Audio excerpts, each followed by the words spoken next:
नमस्कार साथियों, स्वागत है आपका मेरे YouTube channel Datta reading point में। आज हम डिस्कस करेंगे यूपी, टीजीटी, टीएसएसबी, पीजीटी पूर्व मध्यकालीन भारत का इतिहास, यानी कि मध्यकालीन से पहले का इतिहास, जिसमें राष्ट्रकूट, प्रतिहार वंश आएंगे। अगर आप चैनल पर नए हैं तो सबसे पहले आप इसे सब्सक्राइब कर लीजिए ताकि आपको और भी वीडियोज़ मिल सकें। यहाँ पर हमारी प्राचीन इतिहास का भारत कंप्लीट होने वाला है। इसके बाद हम मध्यकालीन भारत पर जाएंगे। इसके बाद हम इसके प्रैक्टिस सेट लगाएंगे। अगर आप कुछ सजेशन देना चाहते हो ज़रूर बताएं। अगर कोई क्वेश्चन बाई मिस्टेक गलत होता है तो आप कमेंट बॉक्स में ज़रूर लिखें। चलिए शुरू करते हैं। 3 सेकंड का समय आपके पास में होगा। पहला क्वेश्चन है, हर्ष की मृत्यु के बाद 730 ईस्वी के करीब कन्नौज पर शासन करने वाले किस महान शासक के बारे में जानकारी मिलती है? तो ये मिलती है यशोवर्धन के बारे में। यशोवर्धन ने अपने समकालीन किस विदेशी शासक से राजनीतिक संबंध स्थापित किए?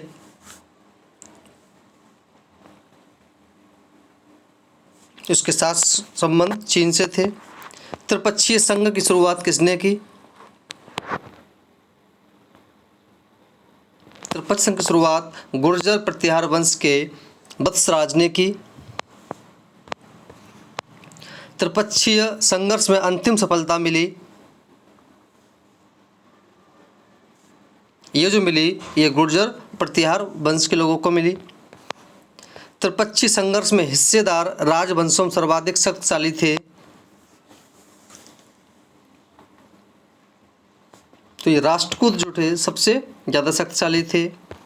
इतिहास में राजपूतों का काल कहा जाता है।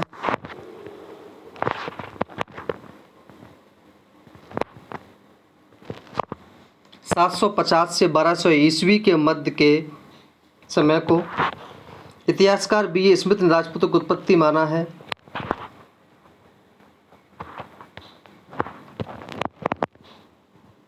ये शकों और हुड़ों से मानते हैं। उज्जैनी के प्रतिहार वंश के शासकों में प्रथम शासक कौन था? तो यहाँ पे जो शासक जो था वो नागभट्ट प्रथम था। इसी का नाम इसको हरिश्चंद्र के नाम से भी जाना जाता था। तो ये दोनों नाम एक ही हैं, वैसे तो हम यहाँ नागभट्ट लगा देंगे और ऑप्शन हरिश्चंद्र भी लगा सकते हैं कि हरिश्चंद्र को ही नागभट्ट प्रथम कहा जाता है और नागभट्ट प्रथम को हरिश्चंद्र कहा जाता था। भोजराज की राजनीतिक और सैनिक सफलताओं के उल्लेख किस ग्रंथ में मिलते हैं?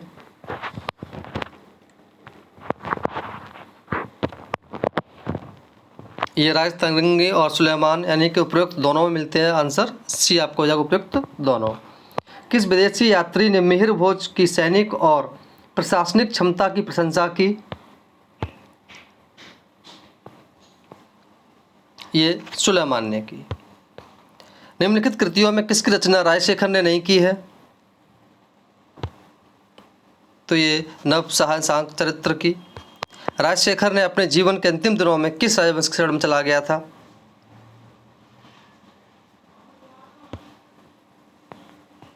ये कलचुरी वंश। महिपाल के समय में कौन विदेशी भर्त यात्रा पर आया? ये आया अल मसूदी बगदाद। महिपाल के समय में ये हो गया। गढ़वाल वंश के शासक जाने जाते थे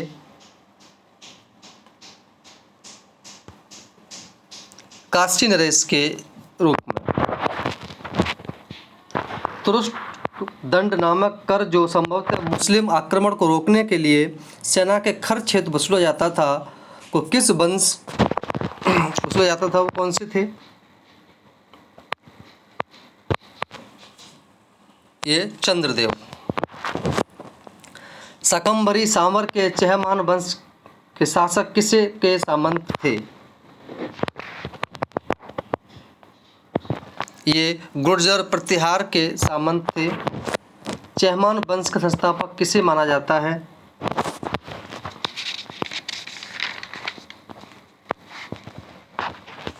ये वासुदेव। अजय मेरू अथवा अजमेर नगर की स्थापना किस चैमानी वंशी शासक ने की? ये अजयराज द्वारा की गई। विग्रहराज के दरबारी कवि सोमदेव द्वारा रचित ग्रंथ है? ये है ललित विग्रह राज। पृथ्वीराज तृतीय को राय पिथौरा किसके द्वारा कहा गया?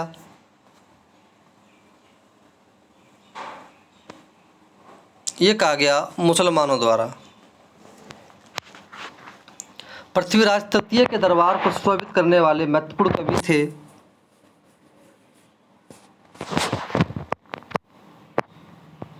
ये थे चारण पृथ्वी भट्ट, चंदेल सामंत थे गुर्जर प्रतिहारों के। चंदेल साम्राज्य का नाम जेजौक भुक्ति क्यों पड़ा?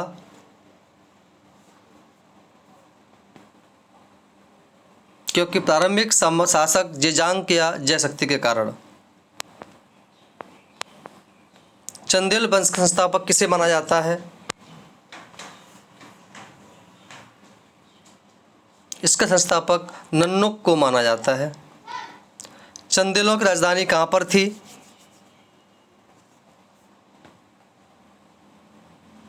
ये खुजराहो। धंग द्वारा निर्मित मंदिर था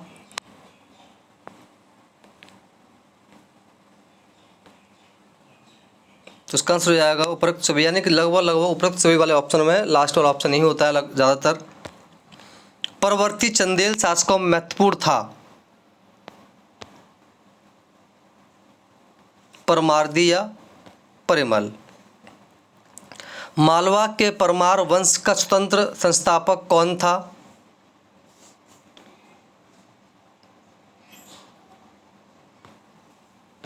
ये सियक हर्ष।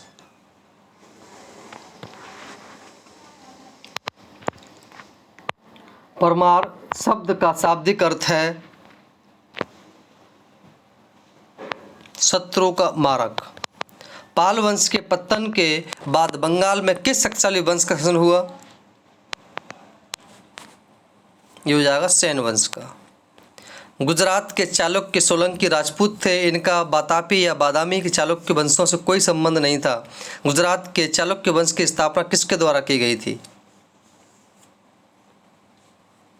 ये की गई थी मूलराज प्रथम द्वारा। मूलराज द्वारा स्थापित चालुक्य गुजरात वंश की राजधानी कहाँ पर थी?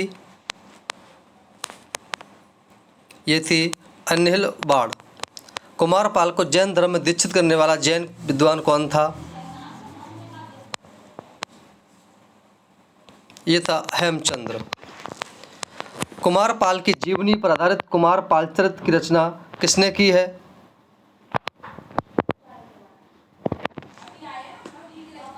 जय सिंह सूरी। चालुक्य वंश का अंतिम महान शासक भीम द्वितीय अभिनव सिद्धराज हुआ।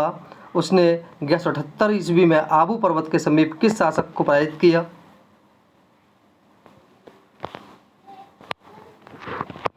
ये था मोहम्मद गौरी को। किस चालुक्य नरेश ने सोमनाथ के मंदिर का पुनर्निर्माण करवाया? ये कुमारपाल द्वारा।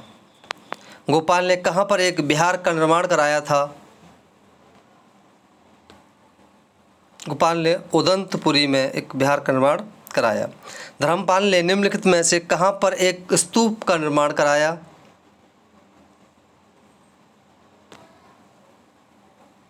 ये था पहाड़पुर सोमपुर।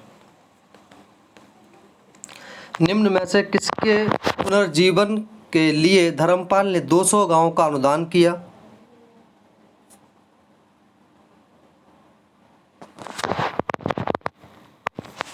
नालंदा विश्वविद्यालय के लिए। देवपाल से कहाँ के शासक नालंदा में बौद्ध विहार बनवाने की अनुमति मांगी? जावा तथा सुमित्रा। पाल साम्राज्य को किसने रूहामा कहा? ये सुलेमान ने। पालों के समय में किसने चित्रकार, मूर्तिकार एवं शिल्पकार के रूप में ख्याति अर्जित की? ये और भी दोनों, धीमान और बीतपाल ने।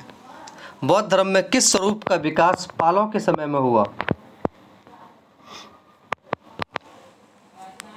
ये तांत्रिक का, जादू टोना, तंत्रयान सामंत सेन ने किस स्थान पर सेन वंश की स्थापना की? ये राढ़ में। बल्लास सेन द्वारा सेन साम्राज्य में शामिल किया गया।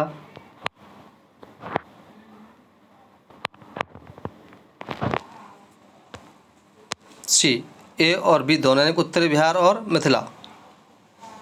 कश्मीर का क्रमबद्ध इतिहास निम्न ग्रंथों में किससे मिलता है? तो ये पता ही आपको मिलता है राज तरंगिणी से।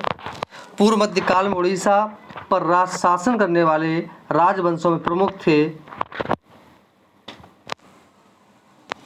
सी, भुवनेश्वर के केसरी, कलिंग के पूर्वी गंग। कलचुरी वंश के शासक किसके सामंत थे? ये भी गुर्जर प्रत्यारों के सामंत थे। कलचुरी वंश का संस्थापक किसे माना जाता है?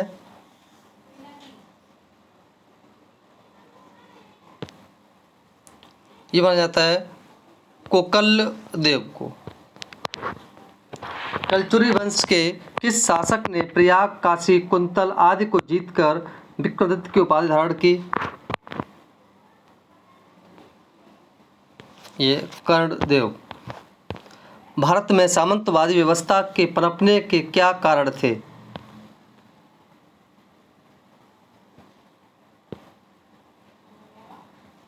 राजाओं द्वारा भूमि को पट्टे पर दिया जाना। पूर्व मध्यकाल में किस वर्ग जाति का उल्लेख सर्वप्रथम हुआ है? ये राजपूतों का। अलुबर्नी ने अपनी पुस्तक किताबुल हिंद में ब्राह्मणों की कितनी उपजातियों का उल्लेख किया है?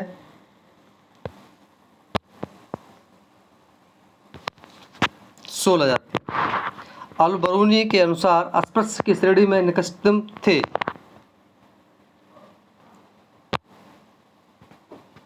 ये बदाऊत।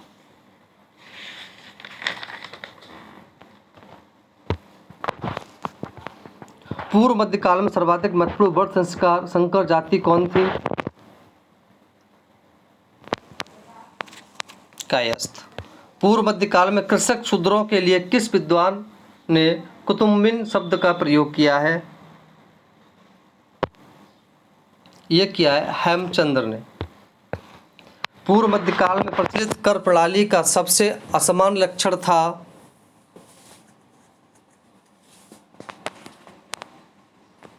तीर्थ स्थलों और मंदिरों पर कर। पूर्व मध्यकाल में बौद्ध धर्म में तांत्रिक प्रभाव के कारण किस संप्रदाय का उदय हुआ?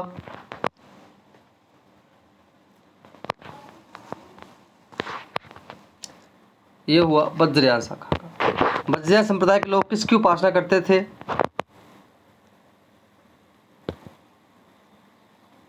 ये तारा और अवलोकित स्वर। अघोरी तथा लिंगायत नामक उप संप्रदाय किस प्रधान संप्रदाय के अंग थे? ये लिंगायत और अघोरी शैव धर्म के। निम्न में से किसे भारत का प्रथम भारत शास्त्री कहा जाता है? ये अलबरूनी। प्रमुख पूर्व मध्यकाल में प्रचलित मंदिर निर्माण की शैलियाँ थीं। उपरोक्त में सभी। तो दोस्तों हमारे ये थे 60 क्वेश्चन। अगर आपको वीडियो अच्छी लगी हो तो आपसे लाइक करें, दोस्तों शेयर करें ताकि उनके पास भी पहुंच सके। धन्यवाद।